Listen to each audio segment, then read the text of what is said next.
What's going on? Is Anton from antondaniels.com. I appreciate you guys for continuing to rock with me. Man, so much going on. I don't know how y'all say that it'd be slow news days. Every day be a busy news day. So the Millionaire Morning Show is going to be popping very, very shortly. I'm about to head out and go take care of that and get prepared for that. Also, it's a lot of celebrities starting to come back out to the light. A lot of celebrities took a lot of that PPP money. I mean, millions, tens of millions of dollars. And they paid themselves and they paid off lawsuits and they took care of business. So we're going to get into all of that later. But I want to kind of talk to you guys a little bit about making some adjustments. Not even just going into the new year, but just your mentality about money, your mentality about finances, and taking care of business. Because I know I've been hitting on subjects, especially with regard to layoffs, for a minute now. And I don't just want to talk about layoffs in a vacuum and say, hey, this is what's coming. You need to go and get another job or whatever. No, you got to change your mentality towards what life looks like and money. All of the above, all of the different ways in which you are making adjustments, and we got to get rid of these social norms. Like, for example, I know that people will say something like, well, it's always better to buy a home than it is to rent a home. Cool. If that's what you want to do, that's what you want to do. You also got to look at lifestyle. You also got to look at whether or not you want to make 360 payments, 30 years of mortgaging and paying interest on that thing for the next 30 years. I'm 42 years old. Imagine if I had a 30-year mortgage. I wouldn't be done paying it off until I was 72. And that's assuming that I wouldn't take out a HELOC or refinancing or all of that other stuff. And so it basically puts you on this hamster wheel of continuing to make banks rich. And how do I know? Because I work for a bank and I'm retiring for a second time from a bank, right? I've worked for multiple different banks in my lifetime. And so I understand what the social engineering is in order for y'all to continue to promote to each other bad habits. And the worst habit that I see from people is debt. There is only two different instances where I could actually justify people intentionally using debt. Credit cards, it's not really one of them. And I know that there's people that's going to say, well, you know, I do it for the points and all of this stuff. Listen, unless you spending $25, $30, $35, $40,000 a month on a business card in order to be able to justify that, then you're not going to get enough benefits from the points in order for you to take that chance. Because credit cards are built for you to spend more than you normally would, because you know you got access to capital. If you had to pay cash for everything, you would be a lot more mindful of how you spent your resources. But because we can finance everything, we think that we can afford it, but that's not what that means.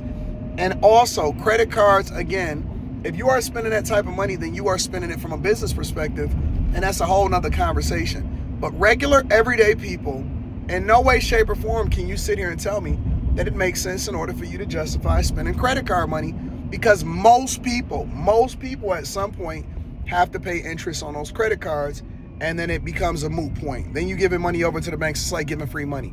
And the biggest thing that I want to kind of emphasize and hit on today is the fact that debt is the enemy to wealth. I can only think of a couple different situations where it makes sense for you to intentionally listen to what I'm saying, because I know there'd be a lot of people in the comments that don't listen. You got two ears and a mouth for a reason. Intentionally to use debt. And in both of those instances, that does not apply to regular, everyday people. Debt is the enemy to wealth, and you got to get rid of these credit cards. I'm telling you, y'all are killing yourselves. I mean, you basically throwing money away. You throwing away everything that you go and work for. You go to work, you trade in your time for money, and then you give that money over into the interest over into the banks in order for you to justify doing something that you're not supposed to do in order to impress people that don't care nothing about you anyway. The first thing that you should do, everybody hit me with this question all the time, whether it's on a Millionaire Morning Show or an email, or they try to get coaching calls, and I'm going to save you some money. If this is your question, I'm going to save you some money. Anton, I got this lump sum of money. What should I do with it? Should I invest or pay off debt? 100 times out of 100, pay off the debt. Pay off the credit card. Get rid of the house note. Get rid of your car note. Get rid of, some loan, some random loan that you got. When you get that monkey off your back, when you take the rocks out of the backpack, it is going to be much easier to climb the mountain. It is going to be much easier to generate wealth. It's going to be much easier for you to be able to live and not worry about the things that everybody else got to worry about. Why? Because you are no longer a slave to the lender. The lenders are the one that make all of the money. And their biggest problem is that they got to figure out whether or not you a subprime borrower. So basically, they got to figure out whether you qualify to even be able to pay it back, or the possibility for you to be able to pay it back. And if you are a subprime borrower, meaning that you're not even that good with paying back money, then they got to charge you more interest, which basically means they're taking more risk, so they're going to charge you more interest up front, so that they'll make it worthwhile for them to lend to you. And they taking the risk of you defaulting on your loan. They're going to come back and get your car, take your house, and then it goes from there. But the minute that you start to divest from this mentality that you have to borrow, and we program each other, get a 30-year mortgage, get this, get that, so on and so forth. Oh no, Anton, I'm gonna get a 30-year mortgage and I'm gonna pay it off early. I'm gonna double. No, you're not. No, you're not. Very rarely do people stick with that plan. It only take one situation where you feel like you under duress, and then you abandon the plan altogether, and it doesn't even work like that. And so what I'm telling y'all is that when you send me these emails and you say, Anton, what should I do? Should I do A, B, and C? Yes, do A, B, and C. Pay them all off, get rid of it, because that is going to be the fastest way for you to start to invest. And think about it like this, because you'll have this fear of missing out, FOMO. Oh man, crypto is going up. Real estate prices going up. All of this other stuff, right? At no point in history has there ever been a lack of investments or a shortage of, or a time where people didn't feel like they was missing out on a buying opportunity.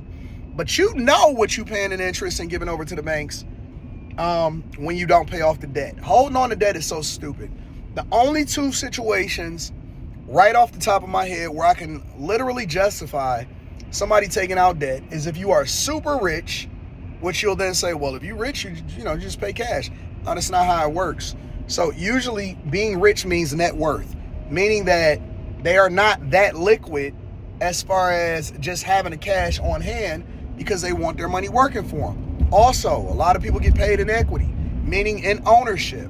So your net worth, the value of that company minus your debts, that's what your net worth is, okay? So let's say, for example, you got a super rich billionaire.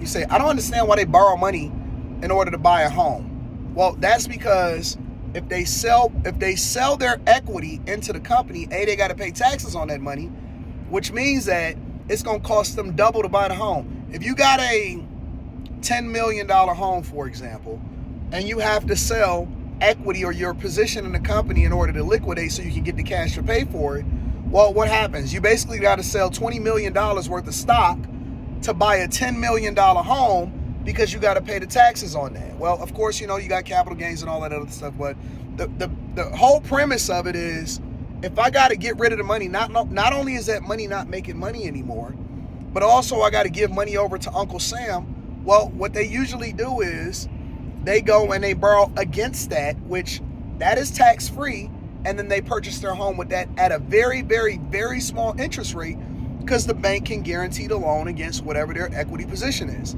So if you take a Mark Zuckerberg, for example, and he's sitting on billions and billions of dollars, but he don't want to give a free $10 million over to the federal government, well, what is he going to do? He going to talk to the bank and say, hey, listen, give me a very low interest rate. You make money, I make money, because I don't have to give money over to the federal government. And that way, I just buy the home with that, and then I'll pay you a small interest and pay you back. That way I don't have to give a whole bunch of money to the federal government. That's the true way in which wealthy people keep money, because they keep their equity positions and their net worth, not how much cash they have on hand. Their net worth is the way that they make their transactions, because the banks know that they're good for it and they got good relationships with the banks. The other way in which I can justify using credit is if you have a business that's generating a lot of revenue and you're losing money because you can't expand, then that's when you can justify actually expanding the business, because you can capitalize off of that and then get rid of the debt. Other than that, there's very few instances where I can justify for people to be able to take out debt. Maybe your business make a whole lot of money. You lease a car, you're leasing it in your business name. It doesn't make sense for you to pay off the lease early. because you got to make the lease payments anyway, and you can write off the entirety of it on your, like, there's other caveats, but for the most part, pay off the debt. If you are a regular everyday person like you and I, get rid of the debt and then run up a bag. I love you. I appreciate y'all. I'm going to see y'all on the Millionaire Morning Show. Make sure you tap into the Patreon. Link is in the description as well as pinned to the top of the chat.